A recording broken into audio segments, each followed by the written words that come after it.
इस वीडियो में हम देखेंगे कि कोरिलेशन क्या है, इसको हम किस तरीके से कैलकुलेट करते हैं, इसके रिजल्ट्स को किस तरीके से इंटरप्रेट किया जाता है और इसको कब यूज़ किया जाता है।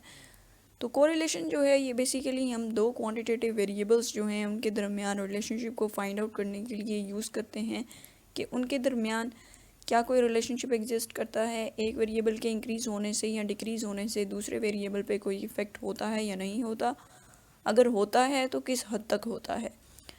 तो कोरिलेशन जो है ये दो टाइप्स की है, पॉजिटिव कोरिलेशन और नेगेटिव कोरिलेशन। अगर तो मिसाल के तौर पे x वेरिएबल जो है इसकी वैल्यू इंक्रीज़ होने से y वेरिएबल की वैल्यू जो है ये भी इंक्रीज़ कर रही है, तो दैट मीन्स के पॉजिटिव कोरिलेशन एग्जिस्ट कर रहा है। और अगर x की वैल्यूज़ जो है वो इंक्रीज़ होने से y की वैल्यू जो है वो डिक्रीज़ हो रही है, दैट मीन्स के इन दोनों वेरिएबल्स के दरमियान नेगेटिव कोरिलेशन एग्जिस्ट करती है।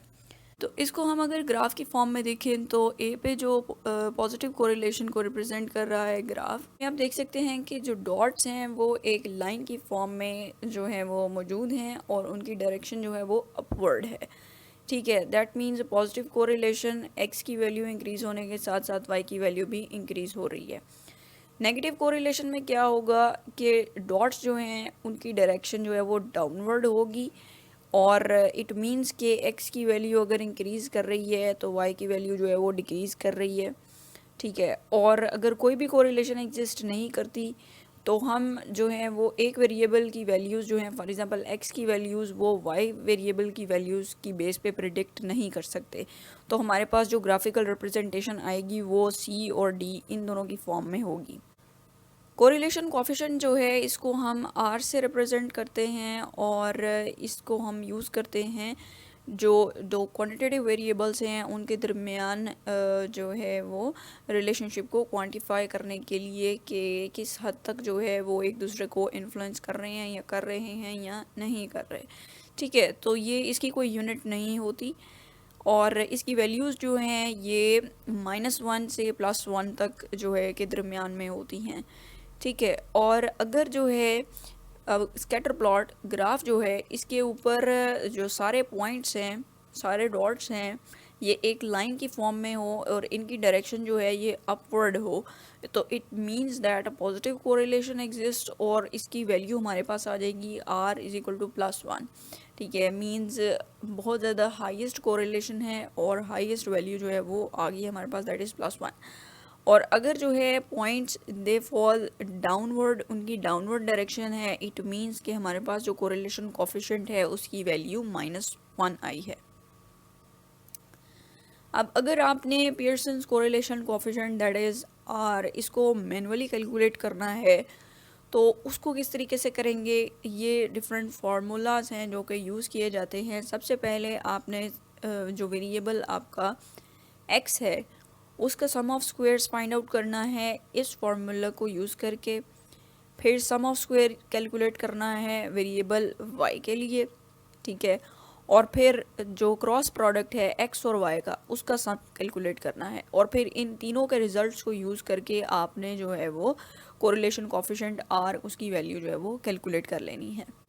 अब जो कोरिलेशन कोफिशिएंट जो है इसके रिजल्ट्स उनको हम किस तरीके से इंटरप्रेट करते हैं, इसमें सबसे पहले जो साइन है, आपकी वैल्यू जो आई है उसके साथ जो साइन है, प्लस है या माइनस है, दैट रिप्रेजेंट्स के कोरिलेशन जो है ये पॉजिटिव है या नेगेटिव है। और जो मैग्नीट्यूड है कोरिलेशन कोफिशिएंट की वो डिटरमिन करती है कि कोरिलेशन की स्ट्रेंथ क्या है। अब अगर तो वैल्यू जो है वो 0 और 0.3 के दरमियान में है, दैट मीन्स के वीक कोरिलेशन एग्जिस्ट करती है। और अगर जो वैल्यूज़ हैं कोरिलेशन कोफिशिएंट की, आर की वैल्यू जो है वो 0.3 और 0.7 के दरमियान है, इट मींस के मॉडरेट कोरिलेशन एग्जिस्ट करती है। और अगर कोरिलेशन कोफिशिएंट की वैल्यू 0.7 से ज़्यादा आ जाए, इट मींस के जो दो आपके पास वेरिएबल्स हैं उनके दरमियान स्ट्रॉन्ग कोरिलेशन एग्जिस्ट करती है, चाहे वो पॉजिटिव है या नेगेटिव है। कोरिलेशन कोफिशिएंट जो है हम उसको यूज़ करके हम एक और जो है वो डिटरमिन करते हैं coefficient of determination. Coefficient of determination basically क्या है, ये कोरिलेशन कोफिशिएंट का स्क्वायर है। मिसाल के तौर पे आपको यहाँ पे नज़र आ रहा है कि आर की वैल्यू हमारे पास है -0.849, तो इसका जब हम स्क्वायर लेंगे तो हमारे पास एक वैल्यू आएगी 0.72 and that is the coefficient of determination. अब कोफिशिएंट ऑफ डिटर्मिनेशन क्या है? कोफिशिएंट ऑफ डिटर्मिनेशन बेसिकली हम यूज़ करते हैं टू फाइंड आउट के किस हद तक जो है एक वेरिएबल वो दूसरे वेरिएबल को इफ़ेक्ट कर रहा है।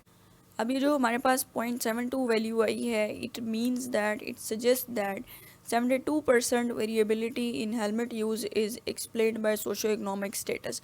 तो हमारे पास अब ये जो दो वेरिएबल्स हैं उनमें क्या हम इसको प्रेडिक्ट कर सकते हैं कि जो हेलमेट यूज़ है उसके ऊपर सोशो इकोनॉमिक स्टेटस का क्या इफ़ेक्ट है। तो 72% जो वेरिएबिलिटी है हेलमेट यूज़ में, that is because of socio economic status.